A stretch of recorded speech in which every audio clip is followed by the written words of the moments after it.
Hello guys. तो कैसे हैं आप? आई होप सब बढ़िया। स्वागत है आपका फिर से एक नई वीडियो में। तो देखिए गाइज, वैसे तो मुझे पता है ये वाली वीडियो मैं काफ़ी लंबे समय के बाद शूट कर रहा हूँ।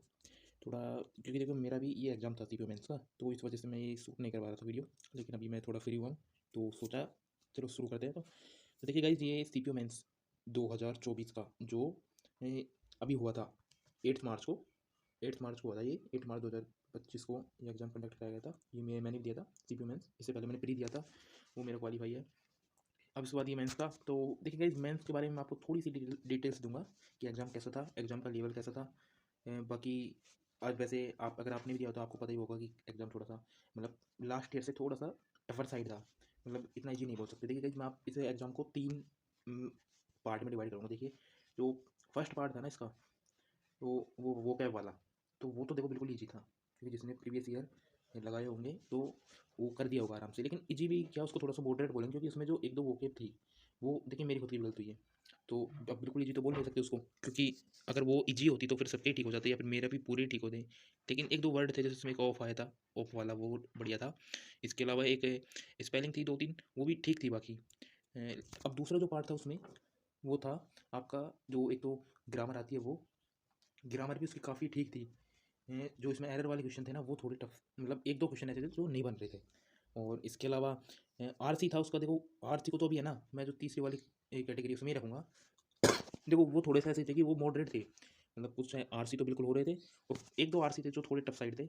बाकी इसके अलावा जो इसमें क्रॉस टेस्ट थे वो भी मॉडरेट में रखा जाएगा।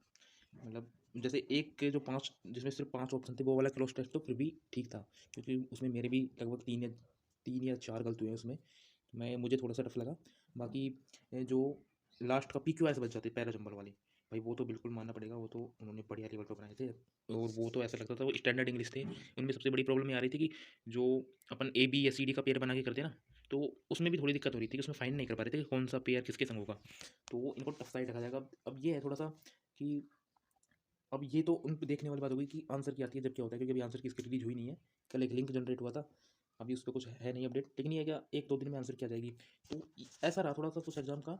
लेकिन बाकी ये है, अब जैसे इस हिसाब से अगर एग्जाम को अपन डालना चाहे तो 8 मार्च का, देखिए मेरे हिसाब से फिर ये वाला एग्जाम, देखिए सिर्फ आप वो कैब को अगर ईजी बता के, वो कैब अगर ईजी है और उसके हिसाब से अगर आप पूरा पेपर ईजी बता रहे हैं, तो वो तो देखिए बिल्कुल बेकार है। मतलब उससे तो कोई मतलब ही नहीं है। मतलब ये तो हो ही नहीं सकता।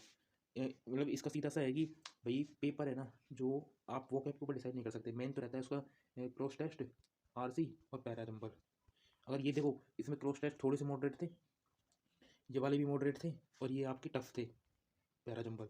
तो अब आप लगा सकते हैं मतलब पेपर का जो लेवल है वो मॉडरेट से टफ डिफिकल्ट के जा किया जाता है। मतलब ये थोड़ा सा, मतलब पेपर काफ़ी सही था। इसमें जो एवरेज स्कोर रहेगा वो भी काफ़ी कम रहेगा। अब इससे आप अंदाज़ा लगा सकते हैं गाइज कि अगर इस वाले पेपर में अगर आप 160 के अराउंड भी नंबर गेन कर रहे हैं, है ना, 160 के अराउंड, और प्री में अगर आपके 140 या 150 के बीच है, तो आप एक पोस्ट सिक्योर कर रहे हैं इसमें, है ना। बाकी अभी देखिए कट ऑफ की वीडियो में इस पर बना नहीं रहा, क्योंकि वो तो आंसर की क्या आने के बाद जब एग्जैक्ट नंबर आपके हाथ में होंगे ना, तो ही बन पाएगी वो तो कि भाई क्या रहा। लेकिन जैसे मैंने इसका एग्जाम का थोड़ा सा बताना चाहा कि भाई इसमें यही था कि एग्जाम तो मतलब मॉडरेट से डिफिकल्ट क्यों जा रहा है, मतलब थोड़ा सा बढ़िया एग्जाम था इस बार 2023 के कंपेयर में, क्योंकि उस वाले एग्जाम में तो फिर भी ये था कि भाई उसके पैराजम्बल क्लोज टेस्ट हो रहे थे।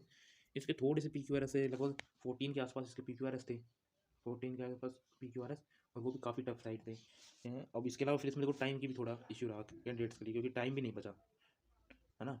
तो काफ़ी इश्यूज है। बाकी अब देखिए आंसर की पे ही क्लियर हो पाएगा सब चीज़ क्या होता है।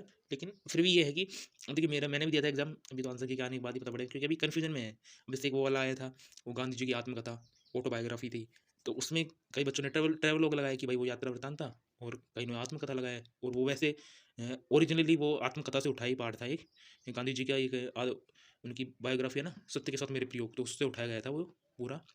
अब देखते हैं कहीं, मैंने तो देखिए ऑटोबायोग्राफी लगाया था उसमें। बाकी अब देखते हैं क्या होता है। बहुत आंसर की क्या नहीं पे पता पड़ेगा मेन चीज़ तो। लेकिन बाकी ये है कि अब आप ज़्यादा चिंता ना करें, रिलैक्स रहें, क्योंकि अब वो जो हो चुका है भाई वो तो हो चुका है। बाकी अपना फोकस करें अब मेडिकल पे, क्योंकि मेडिकल एक वो भी इंपॉर्टेंट पार्ट है। देखिए लास्ट ईयर मैंने दिया था ये, तो मैं आपसे इसके बारे में भी डिटेल शेयर करूँगा। 2023 वाला वो मैंने दिया था, तो मुझे मतलब सब पता है कि क्या क्या क्या क्या स्टेप्स होता है। तो उसमें समथिंग 2 या 3 दिन की प्रोसेस है। तो फर्स्ट डे तो उसका आपका डीवी रहता है, बाकी नेक्स्ट डे आपका बॉडी चेकअप होता है। तो इस बारे में मैं डिटेल वीडियो अपलोड कर दूँगा जल्दी इस चैनल पे, तो स्टे ट्यून्ड। तब तक के लिए लाइक शेयर एंड सब्सक्राइब। मिलते हैं जब आंसर की आती है।